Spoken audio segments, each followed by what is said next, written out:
came up in Detroit. Yeah. You know, and Detroit. Love Detroit. Yeah, Detroit. And at the time you coming up, because like I said, you and I were around the same time and stuff. So there was a lot of stuff happening with the civil rights movement and a whole lot of the Detroit riots, the whole thing, all that kind of stuff. But the other thing that was happening in Detroit that was cold blood was Motown.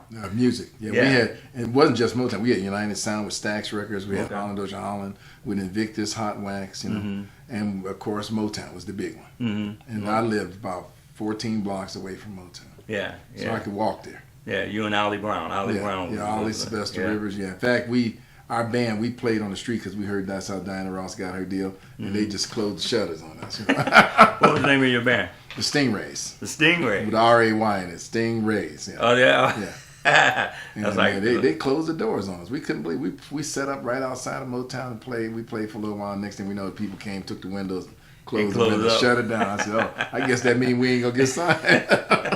Not the Temptations. Yeah, we were young. We were like 12, 13 years old. We thought we were ready. You know? Okay, that's good. Yeah, but because the same thing was like happening like in the whole Midwest vibe. Because I came up in Akron, Ohio. Right. So it was that whole top 40 thing and you know, Parliament Funkadelic. We were like heavy into that whole thing, funky. And, you know, we had outfits made that sometimes I couldn't even figure out how to put them on. You're right. Because it was all strapped up and everything. Yeah, arm bracelets and all stuff. Everything's bling bling and it's heavy too. All that leather stuff was heavy. Jumping up on top of amplifiers and all that. So, you know, but so what were some of the things that you had to kind of like sidestep? So because also Detroit was pretty rough. It's always been kind of a pretty rough place. Yeah, it was a lot of violence in Detroit. Yeah. So the first thing you got to do is figure out how to live with the violence. How to step around. Yeah, not piss nobody off and make sure you ain't in those spots where you can get lifted. You know. Yeah. But for me, it was bad because the police would beat me up all the time. Really? Yeah, it's interesting. I have 4 sons.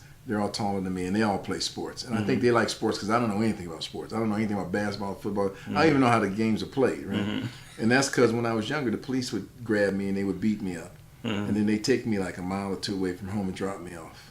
And they shake me by my ankles and take my 11.5 cents, you know what I mean? And 4 M&Ms, you know, that I'd saved, and they take my football or my basketball, and that would be that. And after enough times, you just say, okay, well, I guess it's illegal to play back. I'm not get that out of my mind. Get my mind right. Get that out of my mind. So that really hurt me growing up.